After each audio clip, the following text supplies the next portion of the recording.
Hello guys, कशा आहात तुम्ही?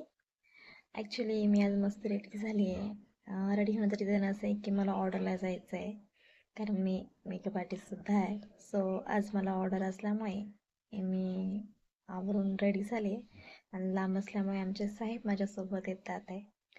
कुठेही बाहेर जाण्याआधी मी नेहमी मुलांचा नाश्ता व जेवण तयार करूनच जात आहे. सो मी आज मुलांसाठी मस्तपैकी स्वीट बटाटोचा परोठा बनवला होता आणि हा खूप हेल्दी असतो आणि मुलं आवडीने खातात. सो मी मस्तपैकी तूप वगैरे लावून छानपैकी बनवला होता मुलांसाठी आणि मुले आवडीने खातात. सो छान वाटतं मुलांनी खायला, तर प्रोटीन मिळतं त्यांना. सो ज्यांनी कोणाला माहिती नसलं कसं बनवायचं तर ते मला नक्की कमेंट करा. मी नक्की तुम्हाला रेसिपी शेअर करेल आणि ट्राय करून बघायला. खूप टेस्टी असतं आणि मुलं आवडीने खातात खूप. सो मी माझ्या मुलांसाठी ट्राय करते की नवीन काहीतरी ऑप्शन त्यांच्यासाठी बनवावं, जेणेकरून ते खातील, सगळ्या गोष्टी त्यांच्या पोटात जातील, त्या हिशोबाने मी बनवत असते. आणि ते झाल्यानंतर माझे बाकी काम आवरल्यानंतर बाहेरून बघते तर मुलं आमच्या गाईच्या वासरासोबत खेळत होती, कारण की त्यांना सुट्टी होती. आजकाल अजितदादा पवार यांचं निधन झाल्यामुळे मुलांना स्कूलला सुट्टी होती. सो त्यांची मस्ती चालू होती आणि ते छान मोमेंट मी कॅमेऱ्यामध्ये कॅप्चर केलं होतं. तुम्ही बघू शकता मुलं किती छान एन्जॉय करत होते.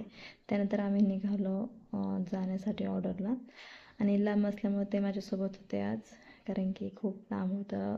ॲटलीस्ट 1.5 तासाची रनिंग होती आणि तुम्ही बघू शकता व्ह्यू कसा होता आजचा. सो आम्ही बाईकवर निघालो होतो आणि छान व्ह्यू असल्यामुळे मी कॅप्चर केलं आणि 1.5 तासाची रनिंग करत आम्ही आमच्या लोकेशनवर पोचलो. आणि हे आजचा व्ह्यू होता लोकेशनचा माझ्या. त्यानंतर मी तिथं पोचल्यावर क्लायंटने आम्हाला मस्तपैकी वेलकम ड्रिंक दिली आणि त्यानंतर मी माझं काम कंप्लीट केलं. रिटर्न यायला निघालो तो खूप लेट झालं होतं. सो तुम्ही बघू शकता खोपलीमध्ये छानपैकी शिवाजी महाराज स्टॅच्यू होता. आणि त्यानंतर मग तिथून निघाल्यानंतर आम्ही पेट्रोल पंपावर गेलो, थोडंसं पेट्रोल भरलं, कारण पेट्रोल पंपावर खूप गर्दी होती. सो पेट्रोल वगैरे भरलं. तिथून निघाल्यावरती मुलांचा कॉल आला होता की मुलांना चॉकलेट बाउल खायचं, तसं ते मी घेतलं आणि घरी आल्यावरती मुलांचं रिॲक्शन खूप छान होतं. मुलांना खूप आनंद झाला.